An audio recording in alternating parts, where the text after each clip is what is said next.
2026 हे वर्ष भारतासाठी आणि विशेषतः आपल्या महाराष्ट्रासाठी एका महाभयंकर संकटाचं वर्ष ठरू शकतं. हॉलिवूडच्या सिनेमातला तो अक्राळ विक्राळ आणि सगळं उद्ध्वस्त करणारा गॉडझिला तुम्हाला आठवतोय? आता हाच गॉडझिला खऱ्या आयुष्यात आपल्यावर धडकणार आहे. पण हा कुठला समुद्री राक्षस नाही, तर हे नाव आहे एका अत्यंत विनाशकारी हवामान संकटाचं, ज्याला जगभरातले शास्त्रज्ञ गॉडझिला अल निनो असं म्हणतात. जागतिक हवामान संघटनेनं 2 जुलैला जगाला एक धडकी भरवणारा इशारा दिलाय.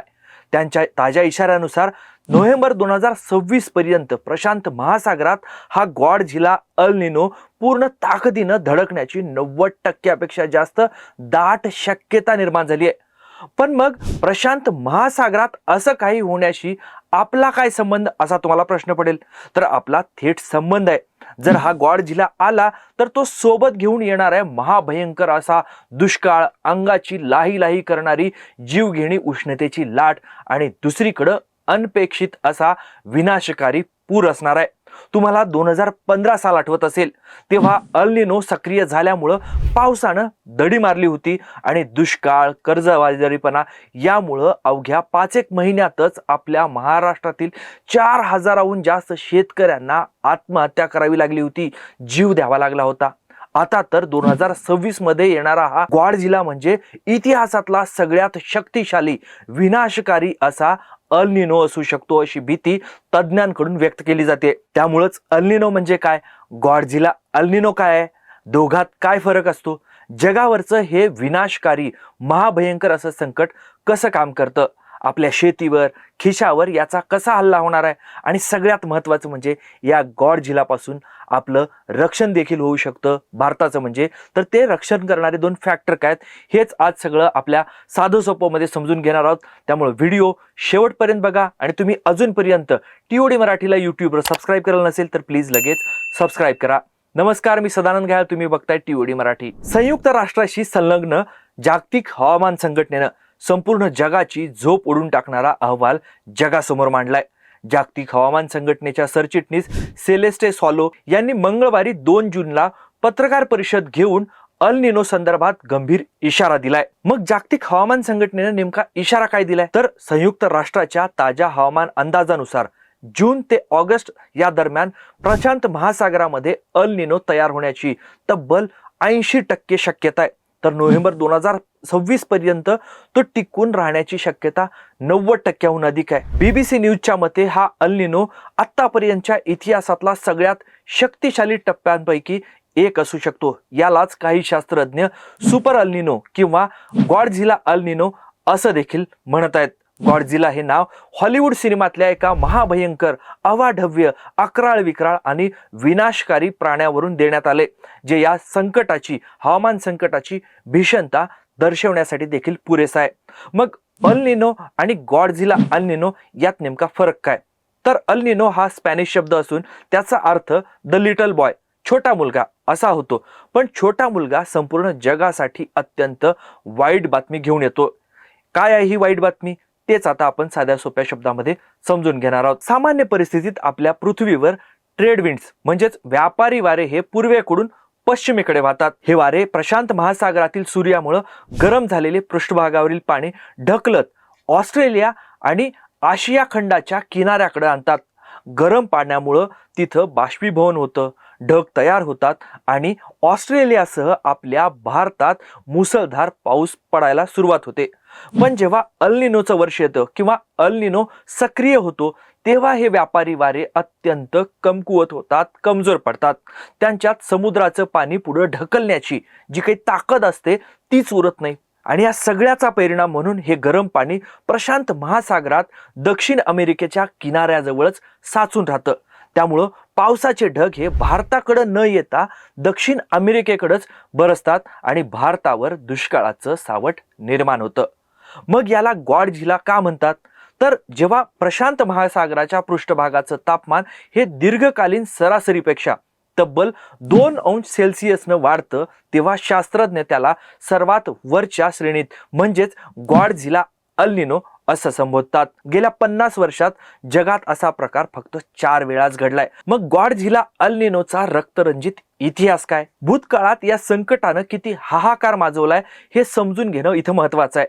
ब्रिटिश वर्तमानपत्र आणि जपानमधील आघाडीचं वर्तमानपत्र असलेल्या निकी आशिया यांच्या विश्लेषणानुसार 1877 आणि 1878 या काळात आलेल्या अल निनोमुळे जगात मोठा कोरडा दुष्काळ पडला होता आणि त्यात लाखो लोकांचा मृत्यू झाला होता. त्यानंतर अलीकडे 1997-98 आणि 2015-16 या वर्षामध्ये जगानं या गॉडझिलाचा तडाखा अनुभवलाय. हाँगकाँग युनिव्हर्सिटी ऑफ सायन्स आणि टेक्नॉलॉजीच्या एका अभ्यासानुसार 1997-98च्या अल निनोमुळे जागतिक अर्थव्यवस्थेचं $2.1 ट्रिलियन नुकसान झालं होतं.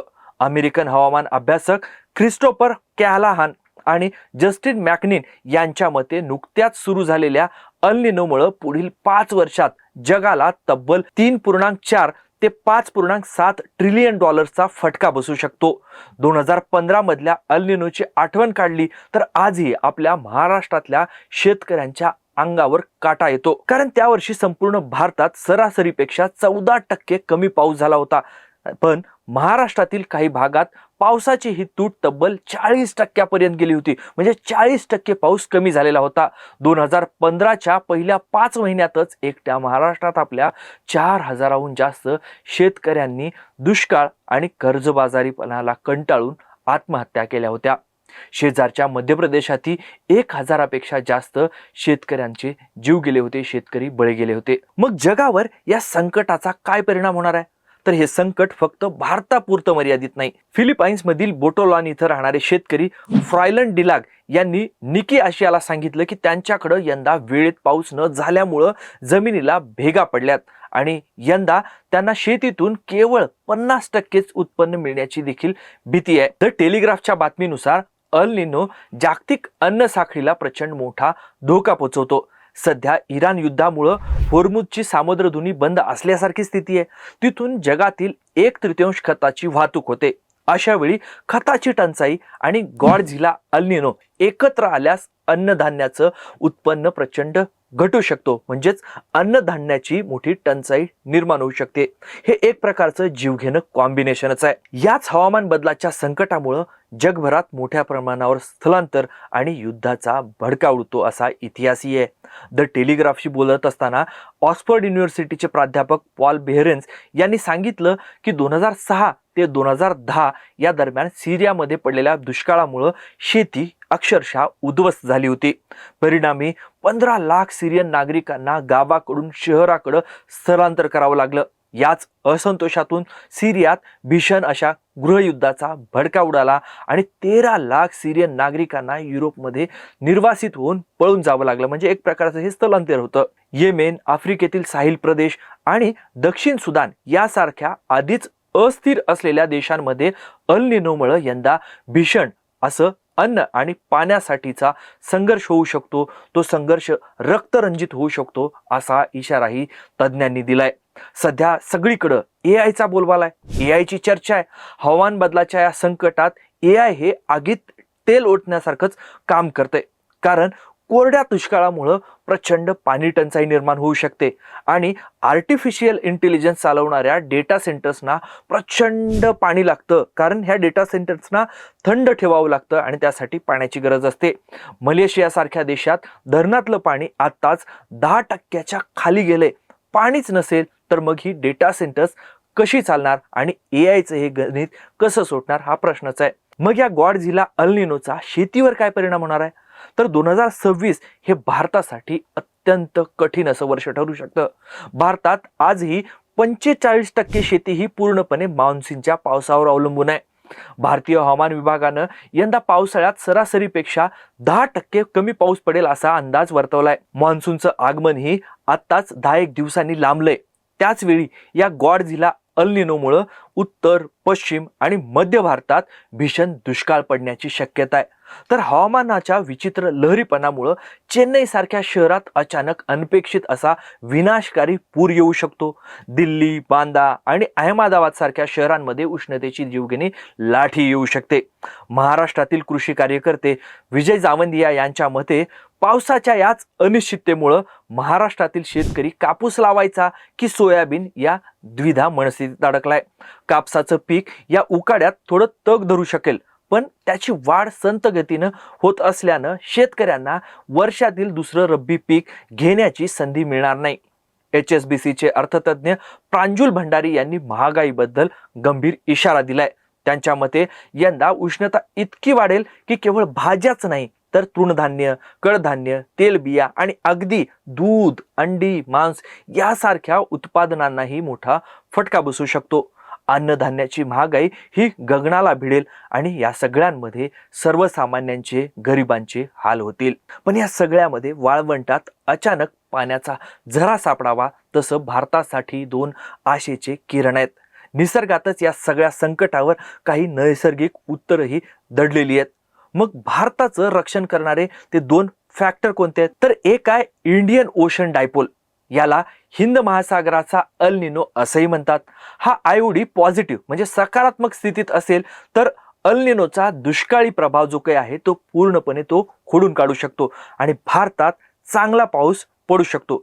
पण IMDनं जो काही ताजा दीर्घकालीन आपला अंदाज व्यक्त केलाय त्यानुसार हा आयओडी सध्या न्यूट्रल म्हणजे तटस्थ स्थितीत राहण्याचीच शक्यता अधिक आहे. त्यामुळे तो भारतासाठी किती मदतगार, फायदेशीर ठरेल याबद्दल सध्या प्रश्नचिन्हच आहे.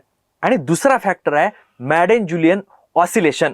हा ढग आणि वाऱ्यांचा एक प्रचंड असा जागतिक पट्टा आहे जो विषुववृत्तावर पूर्वेकडे फिरत असतो आणि हा पट्टा आपल्या भारतावरून प्रवास करतो तेव्हा तो मॉन्सून कमकुवत असताना देखील मुसळधार पावसाच्या फैरी घेऊन येतो आणि पिकांना आपल्या जीवनदान मिळतं. थोडक्यात काय तर गॉडझिला अल निनो आपल्या दारातून घरात शिरलाय. जगभरात हाहाकार उडून देणार हे संकट आपल्या खिशावर देखील प्रचंड मोठा हल्ला करणार आहे. महागाईचं हे देखील संकट आहे. कमीत कमी वर्षभर या संकटाचा सामना आपल्याला करावा लागू शकतो. यंदा दिवाळीत महागाईचा बॉम्ब फुटेल. या सगळ्यांची आतापासूनच आपल्याला तयारी करावी लागणार आहे. सरकारनं तर निकष लावून लाडक्या बहिणींची नावं कमी करत काटकसर सुरू केली आहे.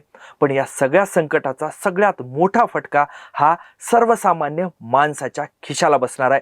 पण तुम्हाला या संकटाची माहिती आहे का? तुम्हाला ही माहिती कशी वाटली? गॉडझिला अल निनोसाठी सरकारची तयारी तुम्हाला पुरेशी वाटते का? आणि वाढत्या महागाईबद्दल तुमचं मत काय? तुमचं मत खाली कमेंट बॉक्समध्ये नक्की सांगा. हे माहितीपूर्ण विश्लेषण तुम्हाला आवडलं असेल तर व्हिडिओला लगेच लाईक करा, व्हिडिओ मित्रमंडळींना शेअर करा आणि अशाच माहितीपूर्ण ऑथेंटिक विश्लेषणासाठी आपल्या TOD मराठी चॅनलला यूट्यूबवर सबस्क्राईब करा, सोशल मीडियावर फॉलो करा आणि हा व्हिडिओ शेवटपर्यंत बघितल्याबद्दल आपल्या सगळ्यांचे खूप खूप धन्यवाद.